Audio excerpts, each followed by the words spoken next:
it was just getting it done that was a problem. I came to realise that I did have ADHD, which I suspected for some years. And I started to realise that I was also autistic. I thought a lot of neurodiversity stuff being about, it being nice to us and doing us a favour. And I always thought of it as the other way around. You're inclusive, you get the benefit of being around wonderful neurodivergent people. And we know from the statistics that the impact is massive. So not just on neurodivergent people or the business, but everybody who works there. The places are just happier. What can we do instead? What could be an opportunity here? Looking more at the opportunity and the fun of inclusion rather than just saying no to things all the time.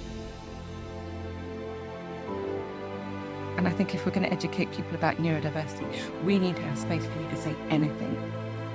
And I'm at a place now where I can listen to that and think, that's interesting. There's an awful lot of joy to be found in neurodiversity. There's a lot of joy in being autistic. It can be a really great way to be.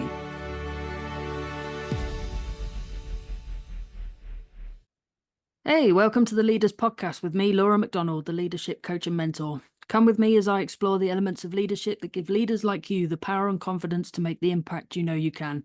I'll be sharing my own experiences, top tips and insights, and talking to some very special guests to share their thoughts and leadership experiences on mindset, influence, change and growth. So let's get right to it.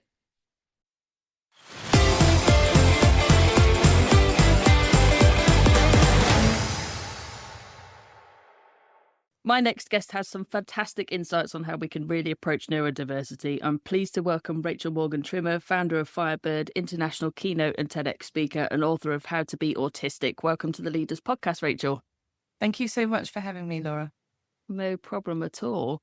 Well, before we get started, I have a question for you. So I ask all of my guests this question because to serve others well, you have to serve yourself, right?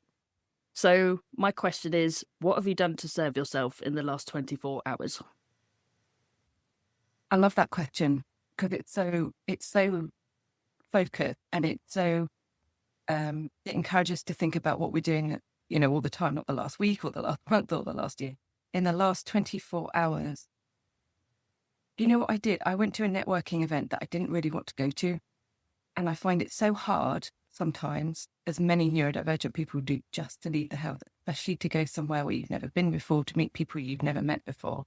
And I thought, do you know what? I'm going to go because I can leave.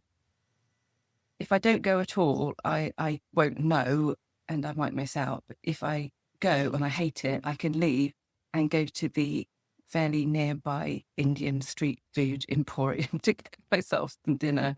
The event turned out really well, actually. People there were just lovely and it was really accessible and inclusive too. So to serve myself, it wasn't the fact that I did this, it's the fact that I did it when I didn't really want to. I kind of pushed myself through. And do you appreciate the fact that you did it?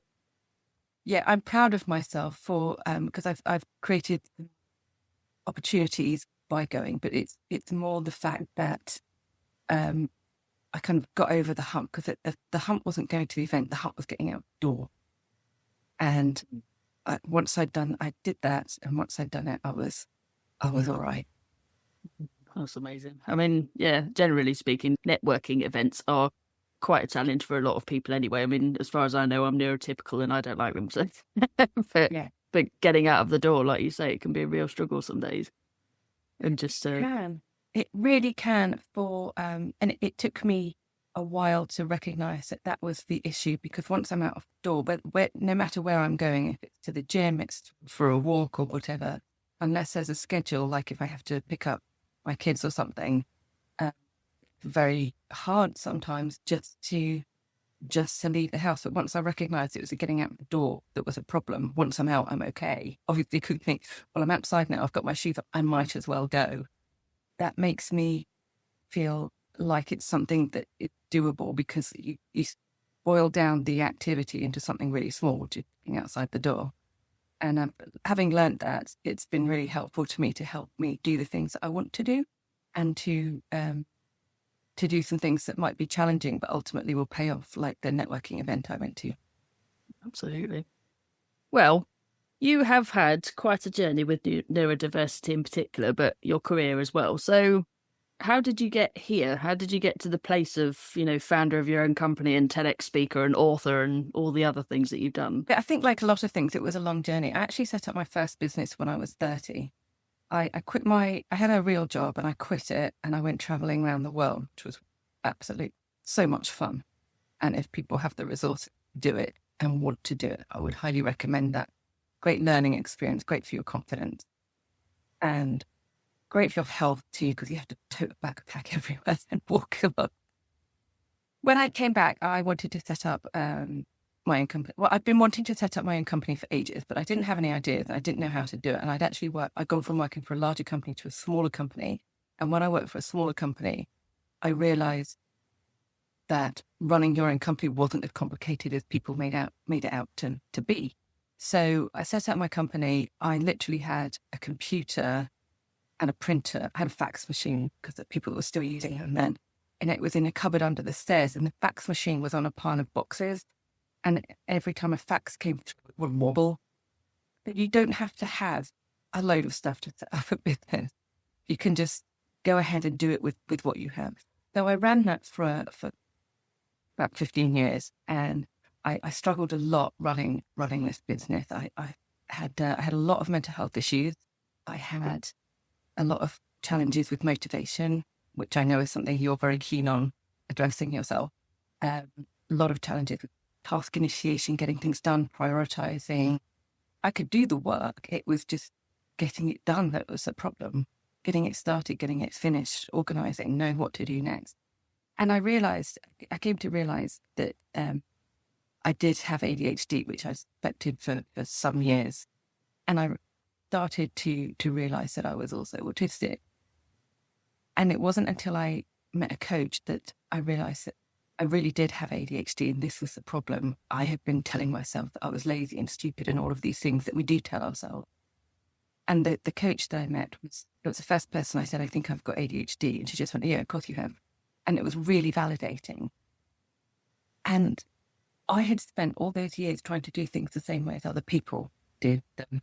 And she said, you don't have to, you can do it in your own way. And that was just a light bulb moment for me, because I couldn't necessarily focus on doing something for an hour. So she would just do 5 minutes if that's what you can do. Do 1 minute if that's all you can do. It's fine. And so learning this about myself, I realized there were likely a lot of other people in my situation struggling along when they didn't need to, not understanding themselves, beating themselves up, having these mental health issues. And mine were really quite severe. I think I probably would have been sectioned, to be honest.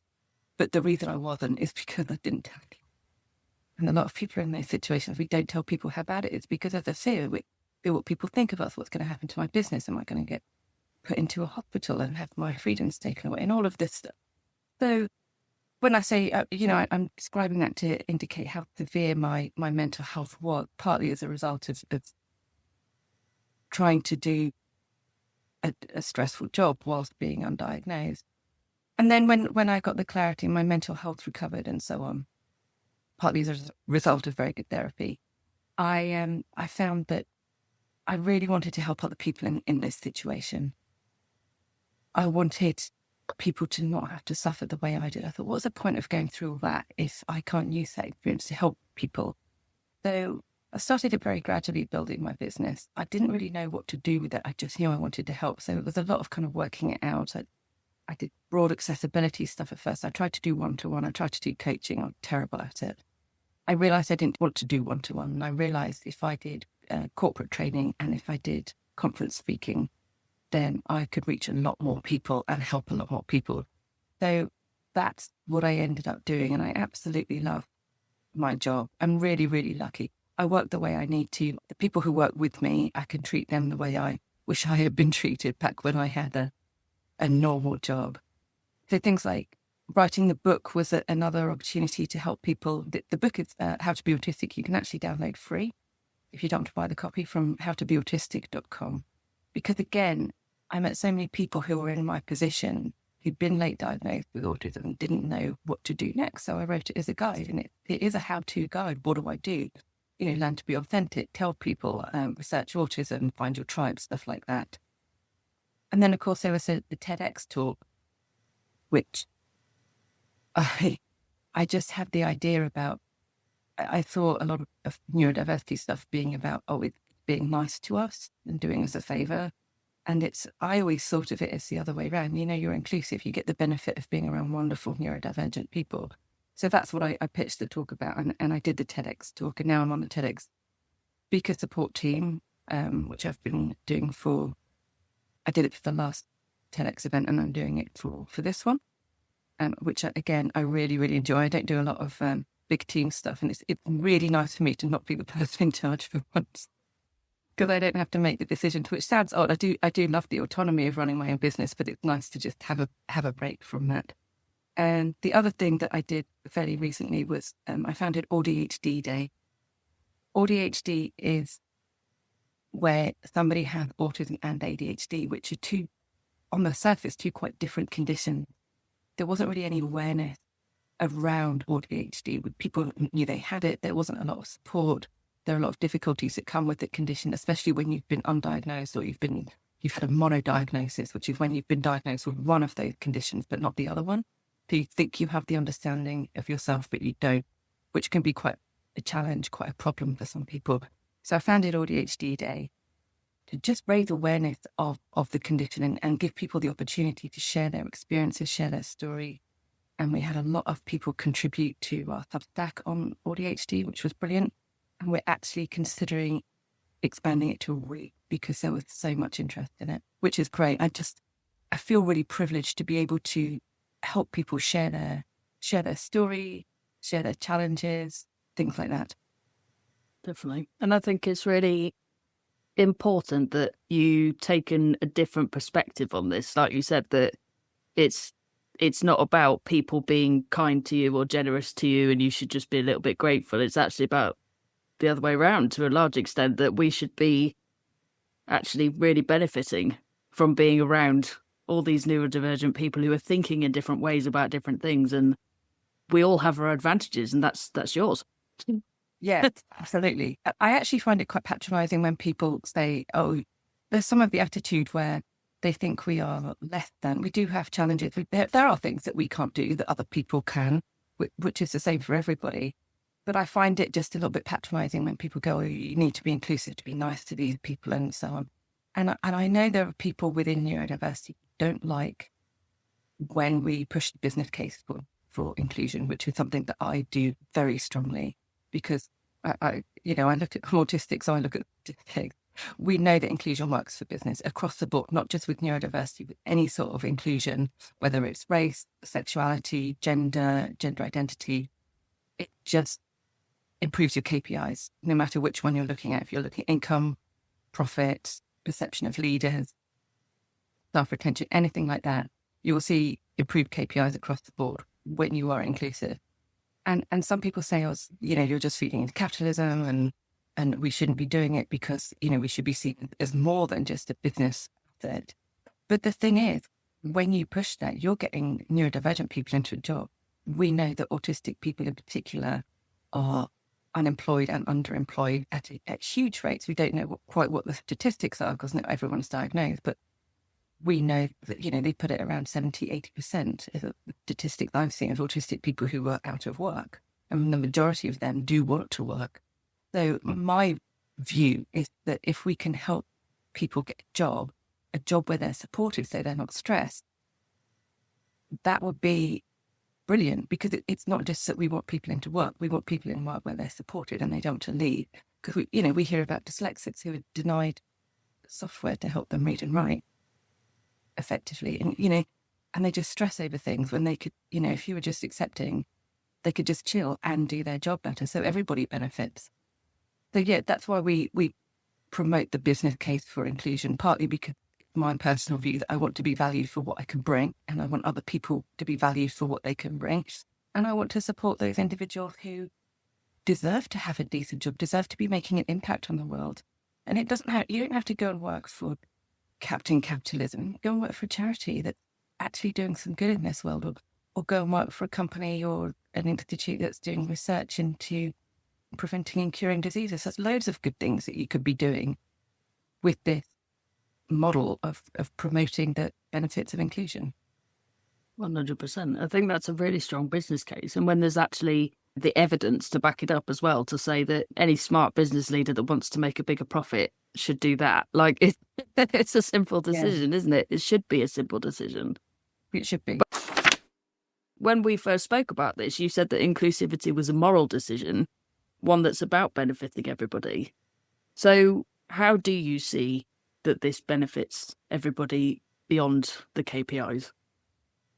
Well, we know as well that when you are inclusive, there's a ripple effect. So we know that companies where they have neurodiversity inclusion, when they're doing a good job, I should point out, there's no 100% when it comes to inclusion.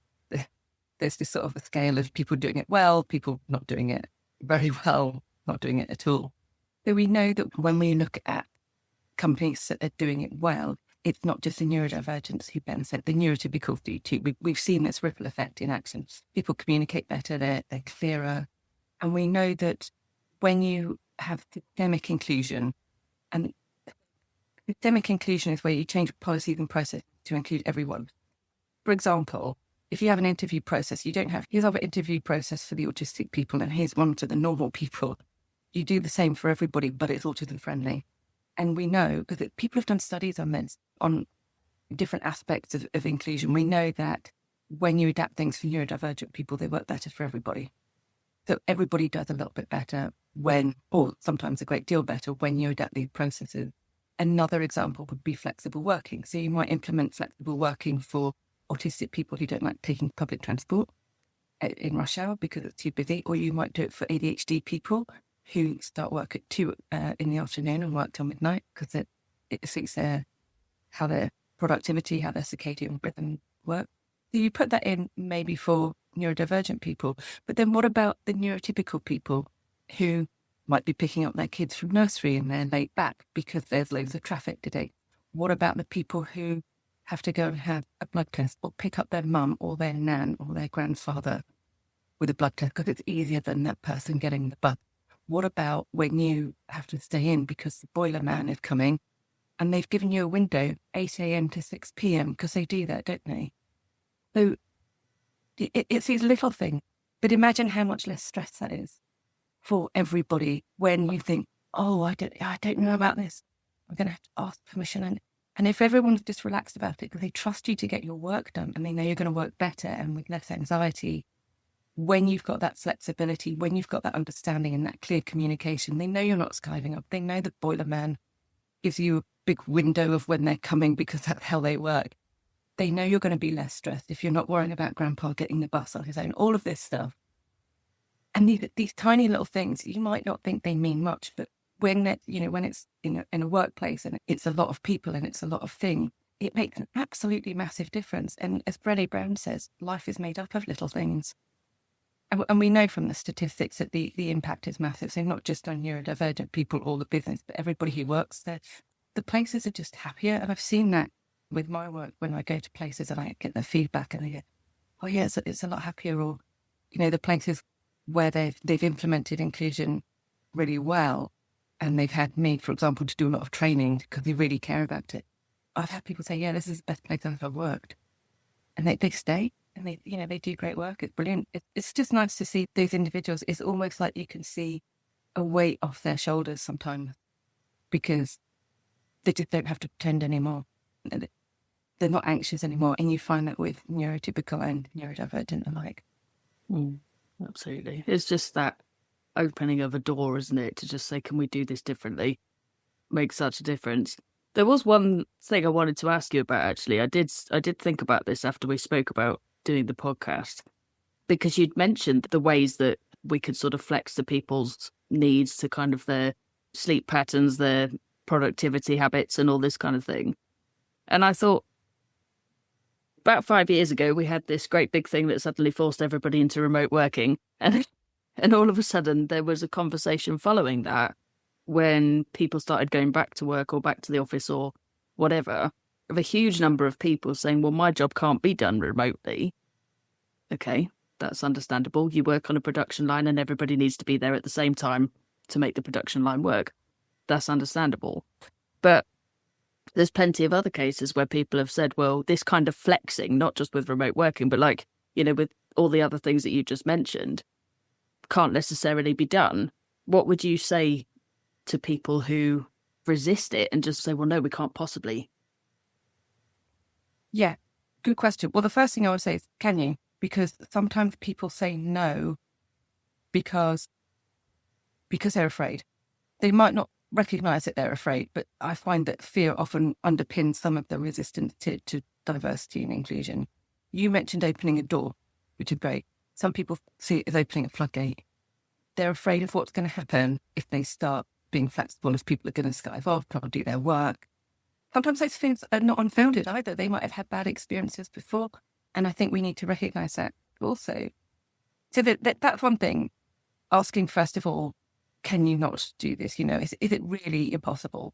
Or is that just something that you're afraid of? Or are you just saying that because it's the way it's always been done and we fear change, which again is understandable. I'm not blaming anyone for that. Some people are resistant to change for good reason. And I think we need to work with people instead of going, oh, you must do this, you must be inclusive, blah, blah. We need to listen to people who have the fears around it, who have the resistance. What is going on for you? What are you afraid of? Let's see if we can address that. And then secondly, absolutely, there are cases where you cannot be flexible. There are cases where you cannot work from home. And some of those jobs are really important. Like, if you're a surgeon, you're not going to do that from home, are you? And you need to be there on time. And there are loads of important jobs. We need to recognise that these things that we're talking about, they're part of a whole package. So if you can't have flexibility, okay, and I can't in my job. I mean, I'm self-employed, but I still need to turn up when my clients are at work. Sometimes we do training for big group of people and it's really hard to get them all in the same room. So I've got zero flexibility on when that happens. That's fine. I work around that, and you can work around lots of these things. You can improve the environment of the places where you are to make it easier for people. There are many things that you can implement. And it obviously depends on your workplace and what you can do and how you can make things easier. But if there's one thing that's just not going to work, flexible working, that's fine. And you tell people up front when they come and join you, we can't accommodate this. Is this okay? Because it's not that everybody can do every job, and not everybody can do every job. And if you can't work in a flexible job, then that job is not for you, and we need to look for something else. That's all about understanding what you're walking into, isn't it? Yeah. And that transparency from employers to, like you say, if you can't offer flexible shifts or whatever, it has to be done between 9 and 5, for example. You just say to people, well, yeah, that's the way we have to do it because, and these are the reasons. But that's part of that transparency, is explaining why rather than just saying no. Yeah, absolutely. And I think as well, it's important that we consider the company's needs. So we talk about people's needs and we talk about neurodivergent people's needs. The company has needs too. You need people to be there, and you need people to work on time, and you need them to be making a profit, or in the case of a non-profit company, making sure that you're serving the people that you serve. Well, in any organisation, I suppose. And that's really important. It's something that sometimes gets missed in the inclusion conversation, that the need of the business or the organisation. Because if you don't look after those needs, then you don't have an organisation, and those people are out of work. So it's really important that we look at the need of the organisation. One thing that I come up with a lot of my clients, I've worked with some companies where the security is so important. Sometimes it's financial, sometimes it's legal. It can even be, in some organisations I've worked with, it can be a life or death situation. The security. And security is a bit of pain sometimes for people who are neurodivergent. Password things, processes, we can find that challenging, but it's absolutely crucial. And I think we need to recognise that some of these things are inflexible because of the people that we're protecting, the people that we're looking after, and so on. I just think we need a realistic view. And like you were saying, being upfront about that, this is why we need the security. This is why it's important. And putting that meaning and context around is really helpful, particularly for neurodivergence. Sometimes you go, why do we have to do this? And if someone says, because if we don't, this disaster will happen, and this is going to be the impact on the people we're trying to help. So I think it's really important to be transparent and upfront about these things. Absolutely. It's, things might not always seem as clear cut as they are. It's the analogy I often come back to is there was I don't know if you remember the show The West Wing. So there was a scene where a naval officer was talking to one of the assistants, and she pointed out an ashtray on his desk, and he said, "Oh yeah, it's a $400 ashtray." And she was like, "What on earth do you need to spend $400 on an ashtray for?" And then the conversation was getting a bit frustrated, and he picked up the ashtray and he smashed it, and it broke into 3 even pieces. And he said, when we're on a ship or a submarine and waves are rolling us around, or if we get attacked or something like that, the last thing you need is broken glass flying everywhere into the eyes of the captain who's trying to navigate. So this is designed to break into 3 even pieces. To her, it just seemed like an ashtray. To him, it was a vital piece of kit. The meaning behind stuff isn't always completely clear, but actually explaining that why just gives complete context and a shared understanding through both parties. So if you have something like security, if you have something like the 10 ton of passwords or different systems that you use or things like that, things that have to be done that are inflexible, as long as you explain the why, how much easier does that conversation become? We often think that, well, just because we've said it, that means that people will accept it. To me, it's just as easy across the board to say that about everybody and everything. Well, just because I've said it means that other people accept it. Well, that's not the case. You need a clear why. You need that transparency to say, yeah, this is the thing we can't do, but then move on to this is what we can do. Yeah, exactly. I think that's a really good approach, actually, what you said. We can't do this, but we can do that, instead of just a flat no. There are going to be cases where it is a flat no, there's no flexibility, like we said, around, security, production lines or something. But yeah, just looking a little bit wider, the opportunities. And I find, again, in inclusion, sometimes we can't do this, we can't do that. And I think there should be more focus on, what can do? What can we do instead? What could be an opportunity here? Looking more at the opportunity and the fun of inclusion, rather than just saying no to things all the time. Absolutely. It's a simple thing. I mean, take the production line thing. If you'd stuck me, because I worked on a production line at one point, if you stuck me at the same place at that production line every single day, then there's no way I would have done that job for more than 2 weeks. But because I was on a different part of the production line in different areas of the factory every day, that was enough to engage me and keep me there for 2 summers. It was enough to make me say, okay, I can get quick at this. And it almost became a competition with myself to get faster at stuff, or to lift more stuff, or to get through as many chickens as I could in a day. It just, that kind of diversity actually really helps some people who are neurodivergent, as well as those who are neurotypical, to just have that flexibility to move around different areas and still doing essentially the same job. You're still on a production line, dealing with the same product, but you're just at a different place. To me, like, the best nights were the ones where I was stood at the part of the production line where I was trying to put 3 different labels on every chicken that came past me at 100 mile an hour. That to me was like really fun. It was a great challenge, and I ended up covered in stickers at the end of the night, but it was but it was enough to just say, okay, yeah, we've got that flex. Let people go to the areas, like different areas every day. Yeah. And you've also got the flexibility to have someone stay in the same area if they like that, because a lot of autistic people like the same stuff. It's just a different things for different people. And I really liked how you explained that and how you brought the fun in as well. Having these competitions with yourself. And that's such an important part of work, I think, whether you're working on a production line, or if you're a surgeon or a lawyer or working in a warehouse, whatever it is, having that fun at work is so important. I love the conversation we had around training, development, and so on when it comes to inclusion. You said that you think we need to do this differently, that lunch and learns are not enough. Where do we go? So lunch and learns, they are a great starting point, I will say. Not everybody is ready to do a full-blown training program. And I think if you're dipping your toe in and a lunch and learn is all you can budget for, or all that the people who call the purse strings will budget for, which is often the case, you want to get started, absolutely fine. That's a great place to start. And then you can decide, what are we going to do next? What do the people who work here want? Because I think quite often the training is imposed on people rather than asked for by them, or we're going to do this neurodiversity training without actually asking the neurodivergent people what actually they want and need.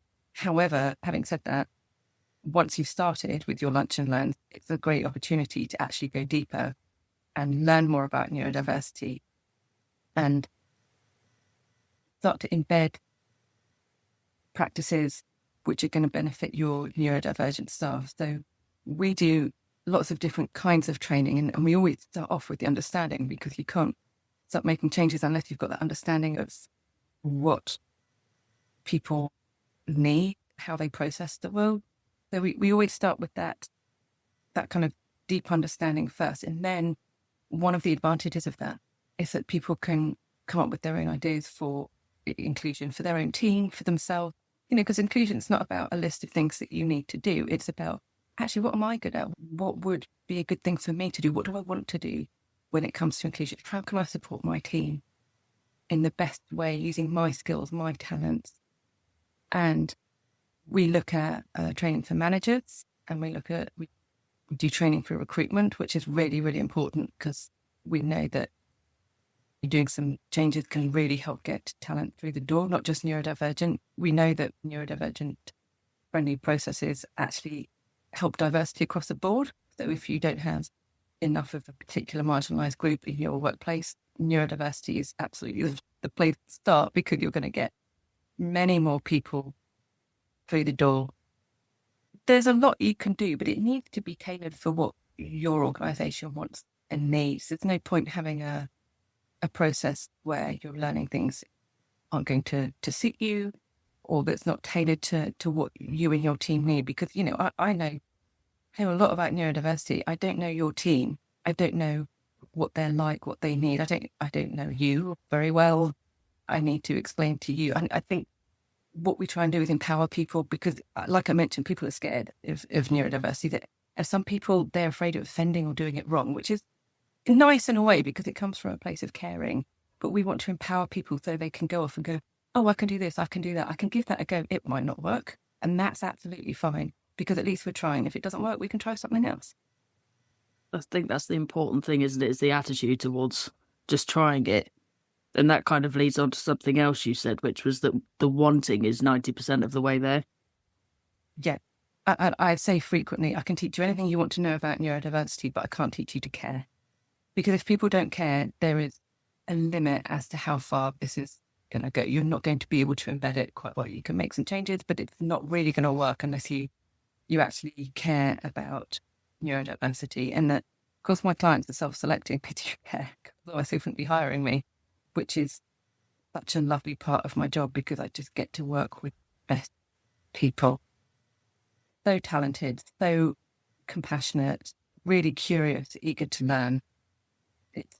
It's just really nice. And occasionally I get people who don't like all this woke stuff. They'll come to the session because they're supposed to or whatever, but they're not really up for it. But it's nice to start changing some minds, because I have done it. Oh yeah, I get it now. I wasn't really sure about all this neurodiversity stuff, but now I understand it. And it's really nice to be able to start changing some minds around neurodiversity. Absolutely. And you really don't know what's going to come up for people, do you? I mean, there are some people in the world who get diagnosed. There are some people in the world that get diagnosed late. There are some people that know they could be diagnosed but don't want to be. There are people that couldn't be diagnosed but do have certain traits of certain things. There are people who, function in the world perfectly fine, and they're not bothered about finding out if they have any kind of thought patterns they might share with anybody else. But it's all that stuff that's coming up for people while we're talking about this, we're inviting that conversation in. You don't know what's coming up for people in the background, and actually it really can just make people at the very least feel like they're not on their own. One person might feel like, okay, I actually really struggle with this particular thing on a daily basis. None of the other stuff really applies to me. But actually there might be 5 other people in the room that feel exactly the same way about exactly the same thing, and they go, okay, so that's how it could benefit us all. That link suddenly is created, especially with something like autism that's on a spectrum, because effectively we're all on it somewhere. And where you get to on that scale, because everybody's on there somewhere, there's commonalities everywhere, isn't there? So if you invite that conversation and sort of say, do we actually share more than we think? It's not the case that everybody's on the spectrum. Sorry. I need to apologise, because I hear that a lot, actually. A lot of people think that and say that. It's autism is a diagnosable condition, and the diagnostic criteria are not how much you like things ordered or how much you may struggle in a social situation. It's the extent of that, and it's the extent of the strength as well. We know with some of the statistics that we've looked at, some of the studies people have done, autistic people in the workplace, how significantly more productive they can be than their peers. This is a subset of autistic people, not across the board.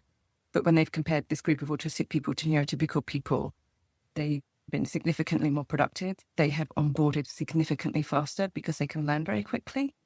There was one, I mean, if you're looking at anecdotal evidence as well, there was a guy who needed to learn, I think it was Java for a job, didn't know it, had the interview on a Friday, learned it over the weekend, and came back on Monday and said, I can do it. Can I do the job now? Stuff like that.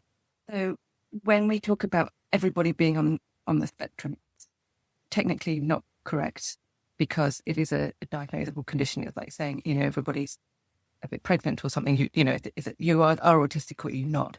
And one reason that some autistic people bristle at such a statement is because it minimizes our strengths and minimizes our challenges because of the extremes. And one of the issues that we have is because there's such a huge, huge gap between our strengths and our challenges that's why we have quite a lot of difficulty. So as an example, I'm hyperlexic, which means I'm really good at words. My reading speed is about 4 times that of a normal person. But to me, that's nothing. That's just how I read. I don't see that as a strength. And my experience is similar to that of a lot of autistic people. They just breeze through things and go, oh, yeah, it's whatever. And yet the challenge are the things that we beat ourselves up about because we see normal people doing them, neurotypical people doing them, and we can't do that. And, things like some people can't get out of bed. And I was talking earlier, I couldn't get out the door. And normal people can do that. And we struggle. And they say, why can't you do that? It's so simple. And I internalize that. I go, why can't I do it? I'm such a loser. I'm so stupid for not being able to do this. I should be able to do that. So that's how autism and ADHD and other divergent conditions are manifest. Dyslexia, dyscalculia, dyspraxia. Again, a lot of us have difficulty with maths, for example. Not all of us will be dyscalculic, where we can't even understand a height chart, which dyscalculic expert Laura Parker was talking in her talk about how she had a height chart when she was a kid and she didn't understand it. Again, we're talking about the extremes of these conditions. However, when people say we're all on the spectrum, although it's technically incorrect, it's an effort to connect. And I think that's really lovely because it's looking at people who are very marginalised, who do have these challenges, who have long been excluded from everything in work, in social experiences, sometimes even in their own family. And when people say we're all on the spectrum, while it may not be an accurate statement, it's that effort to connect. It's saying, actually, I want to kind of relate to you. I want to understand some of your experiences. And while they might be more extreme than mine, I have had some of those experiences that you've had as well. I might have had some anxiety, perhaps with, you were saying going to a networking event. I might have that as well, and it might not be as extreme, but it's there. And it's a way that we can connect. And we've been talking a lot about, connection and transparency and communication, and honesty and openness. And that's what I hear when I hear people say that. I hear that effort to connect, which for a group that's been so marginalised is actually, it's in some ways reassuring and hopeful and it's comforting. That's the word I'm looking for. It's comforting that people want to connect with people like me. Well, I know you said there was no need to apologise, but I will apologise. I should have been more educated on that. So thank you for enlightening me, because I think that's really important. I think you're right, it is an effort to connect, and I feel like that every time I say it, But actually to know that that's not necessarily the case, that actually it is a case of you're either autistic or you're not, you're either ADHD or you're not, etc., etc. I think that's really important to understand, that actually we do have shared experiences. It's just that, yours are much more extreme than mine. And actually the challenges you face as a result of that will be things that I won't necessarily have to face. Yeah, exactly. Yeah, I think that's really important. Yeah, thank you for educating me on that. I do like to learn, and I hate it when I get things wrong. That's the thing I beat myself up about is, getting things like that wrong. But I think it's important that things like this do come up on the podcast as well, to actually, for me to say something like that and then for you to go, actually, let's talk about that. I think that's really important because it brings conversations forward that we don't always necessarily get the opportunity to have or are brave enough to have. I think it's really important that actually, first of all, obviously I show some accountability for what I said in the first place. Secondly, that you explain why actually that's probably not the best thing to say, or actually, as much as it's comforting, it's like, well, is it true? But thirdly, to just encourage other people to think, okay, what else am I saying that I could say differently, that I'm potentially minimizing other people's experiences? Because I think that's really important not to do where we can. And I think it's important to recognize that all of us get it right. I've done some wildly stupid things. Not that what you said was stupid, but I've said some stuff before, just out of not thinking about it. Or I think with neurodiversity as well, there has long been misinformation around neurodiversity. There still is on social media. TikTok is quite bad, particularly with ADHD, a lot of misinformation on there. And I think these are opportunities for us to learn, but also me included, we've learned incorrect things about neurodiversity, and that's not our fault. If people say something to us, why would we not believe that? People have said, oh, we're all on the spectrum. Why would you not challenge that if it wasn't your area of expertise? But I think it's important not to shut those conversations down. And I used to be quite, when I was first diagnosed autistic, I could be quite annoyed and maybe argumentative and even a little bit aggressive about people who said things that I didn't agree with or that were not technically correct and so on. But I've softened a lot since then because it's a realization that people are trying to, and they're trying to learn. You cannot learn if people shut you down. And I've had that experience myself. You say something and people have a go at you and you think, well, I'm not having this conversation anymore. And I think if we're going to educate people about neurodiversity, we need to have space for you to say anything. And I have heard so many things that were sometimes quite shocking. And I'm at a place now where I can listen to that and think, oh, that's interesting. And see where that's coming from and see what people are trying to learn from it, what's the point they're trying to make, and so on.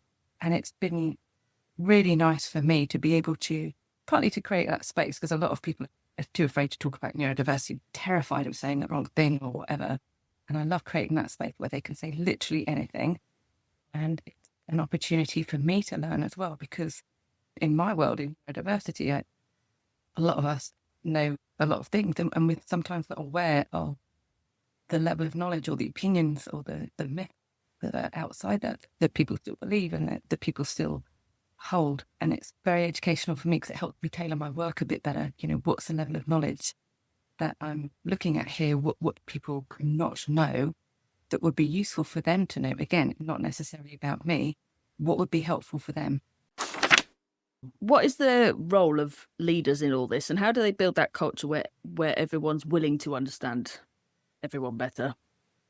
That's a great question, and it's one I get asked a lot. It's very dependent on where you work, and again, your own personality, what you're good at, the impact that you want to have. The words, policies and so on, we do have them.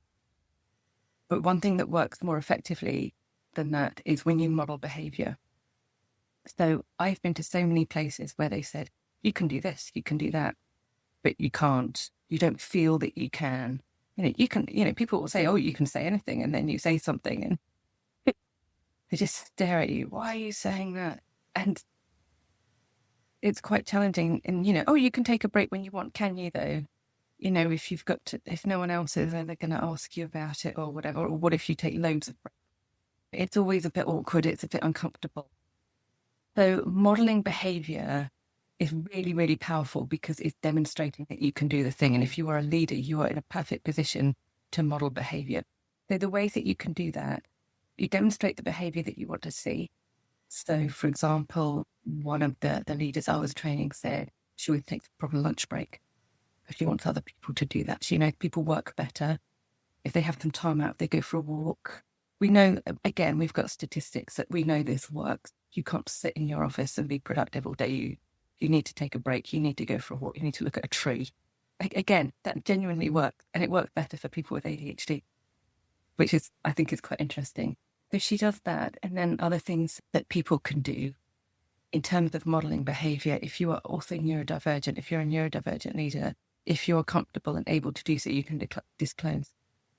And I've seen places where this has happened, and honestly, you just feel the vibe as soon as you go in.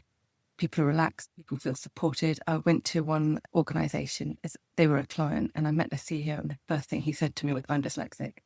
And you could honestly feel the vibe in the room, how chill everyone was, because he was so open about his neurodiversity.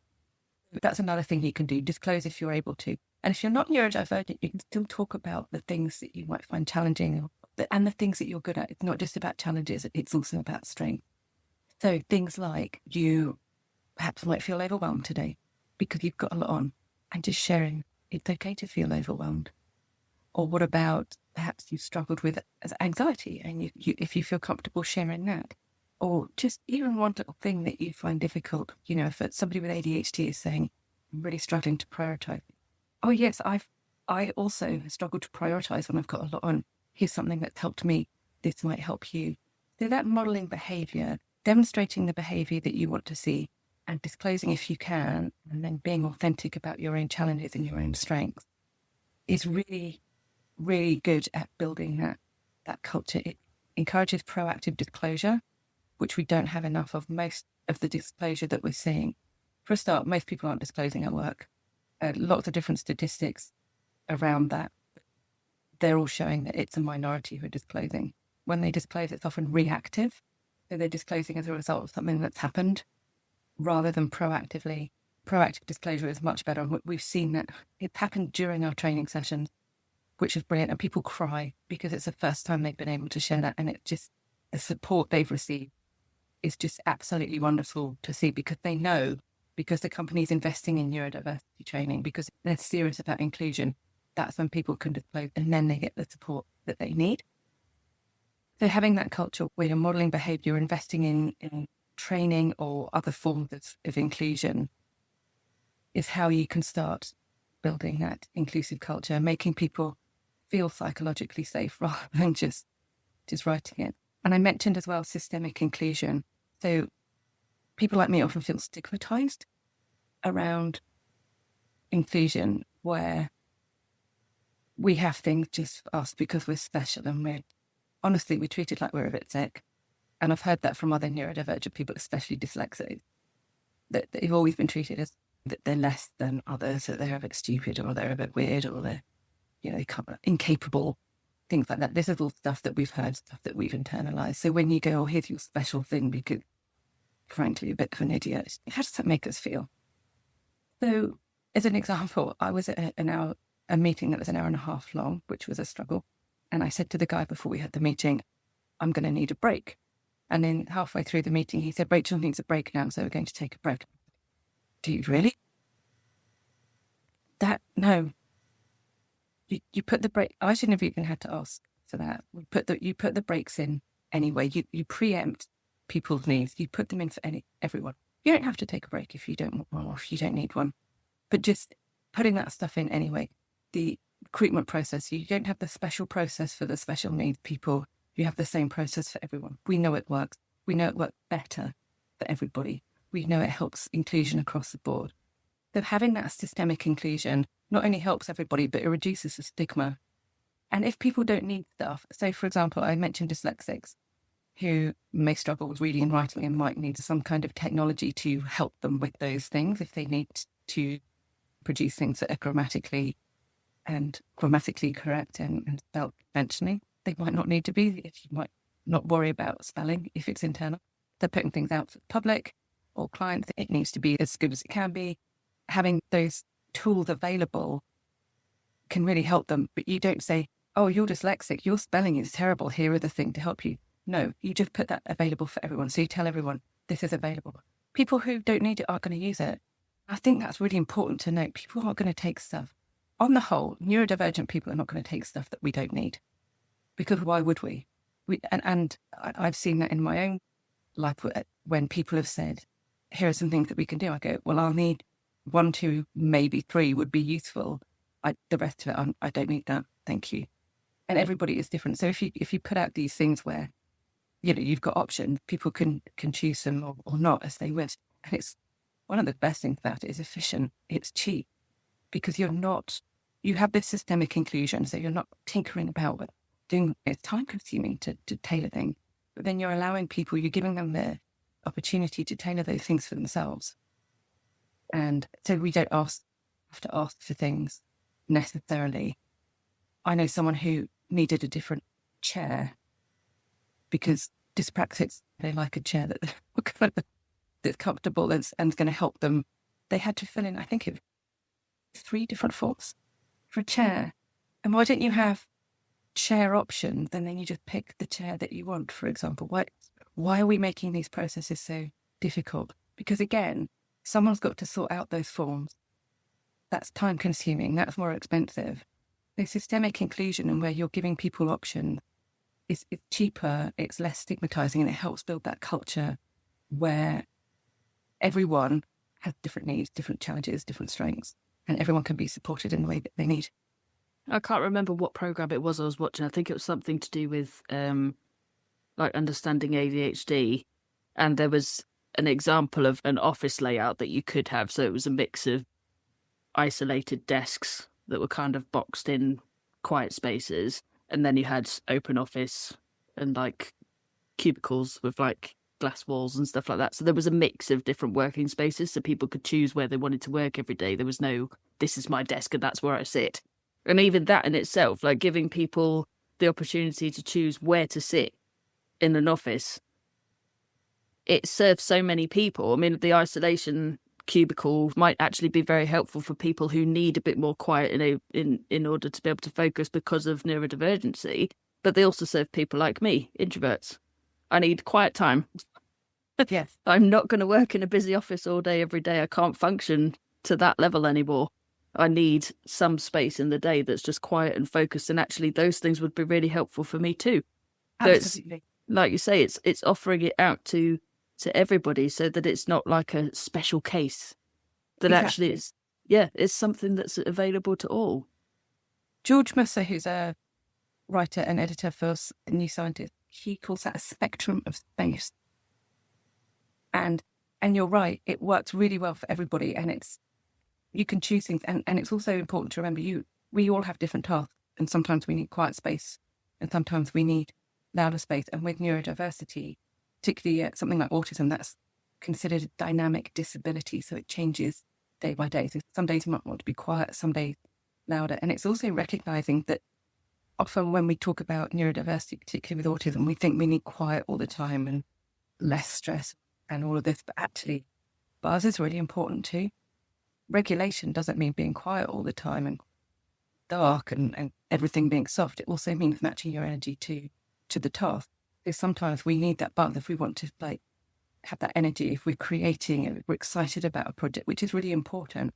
And you're right, having those different spaces and those different vibes is helpful for everybody, not just neurodivergent people. Especially if you happen to be on one of those days where everybody's going to come to you at the very moment you need quiet. Everybody needs them. Everybody needs them. Neurodivergent, neurotypical, everybody has those days. Just don't bother me. Yes. Not now.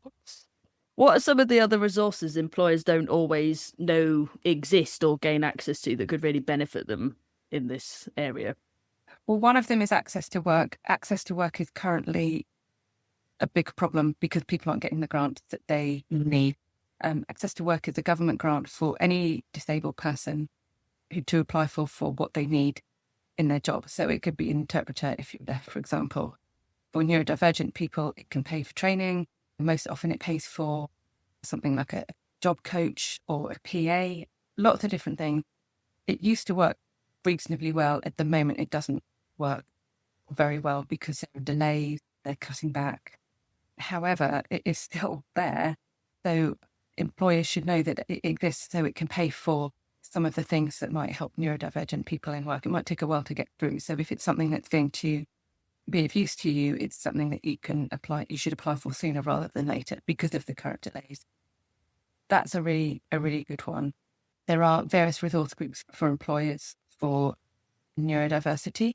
It's important to assess them and ask neurodivergent people what they think of them, because there are some that are doing some really good work and others that are not. They're not really helping neurodivergent people, to be honest. But there's various things available, various ways of learning, connecting with other employers within neurodiversity who want to be inclusive, who want to support. There are also organisations outside neurodiversity who get together and share good employment practice. I'm in one of those networks. They're really good, just places where you can share honestly your challenges and so on. I think when you are an employer, when you are a leader, it can occasionally be isolating, and having those safe spaces to talk to other people about some of the challenges that you're facing or some of the opportunities that are available. Everyone's got the opportunity now to be more inclusive. How you do it is up to you. There were lots of those networks give you that space to kind of share honestly, to get some good ideas and see what's available in your area too, because obviously these things vary a lot from area to area.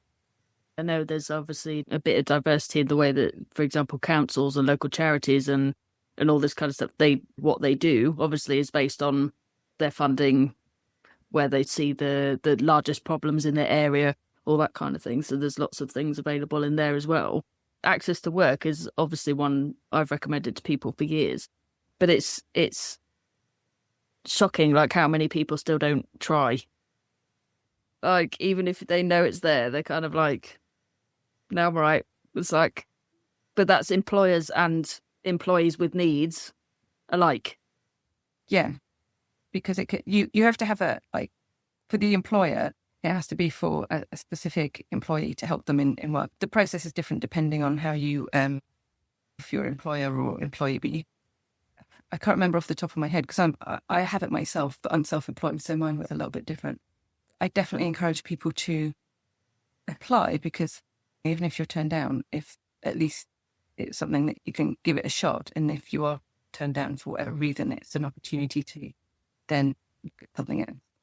And it's one of those things, like you said, it can supply so much, like different things, not necessarily a massive volume of money to everybody or available funds to everybody, but just in terms of the widespread different resources that it can give people. Like you said, some people have PAs. I know somebody that's neurodivergent and a business owner. She gets her virtual assistant paid for through Access to Work because she needs it. Like, she can't physically get her head around some of the tasks that she has to do as a business owner. So to support her in being successful, she needs a virtual assistant. Access to Work pay for that. Yeah, that's what I have too. Yeah, it's changed my life actually. And I want to mention that my VA is neurotypical. And the reason I mention that is because sometimes people think, oh, you have to be, it has to be all neurodivergents together, blah, blah. But actually neurotypicals are so good at some things. And I said it's not about the special things for the special people. Neurotypicals have to have their needs met as well. They have incredible strengths and incredible qualities as well. I find with neurotypicals, a lot of so compassionate, so open to learning, really skilled. And the reason I'm mentioning it now is because if people are neurotypical listening to this, I want them to understand that when they're trying to be inclusive, it's brilliant, and they've got skills and talents that neurodivergent people may not have. And so us all working together it has that synergistic effect. It's really important that neurotypicals are supported, valued and accommodated the same as neurodivergent people. It's a comparison I often make is, there's such a range of leadership styles out there that as a leader, you need to be quite diverse so that you can approach every situation with the right style rather than just your natural inclination for leadership. But that's the only way it works, is a huge mix of skills. It's the same with your team. If your team has a diverse range of strengths and weaknesses, even if they're all neurotypical, the fact that they're all so different from each other is what makes you strong as a team.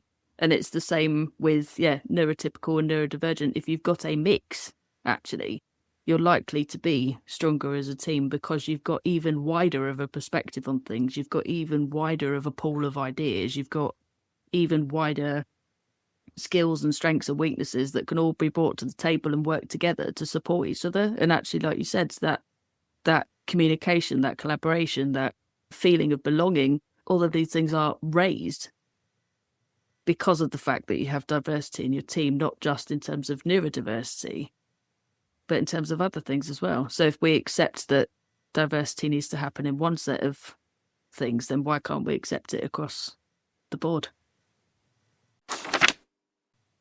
So you spoke earlier about your book, How to Be Autistic. Obviously, you've explained why you wrote it and kind of where it came from, but what's the key message that you want people to take away from reading that book?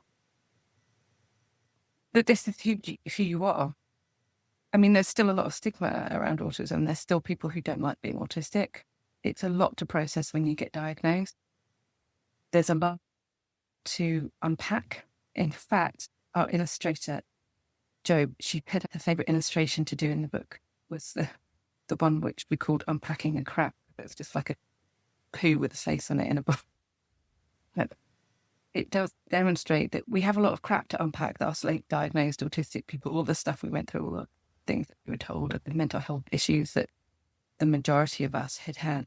But I wanted people to, it is written like a guidebook, a how-to book, because you've got this new identity. You don't know how to necessarily have to live with it because you're not the person that you thought you were always. You knew you were different, but you didn't know why.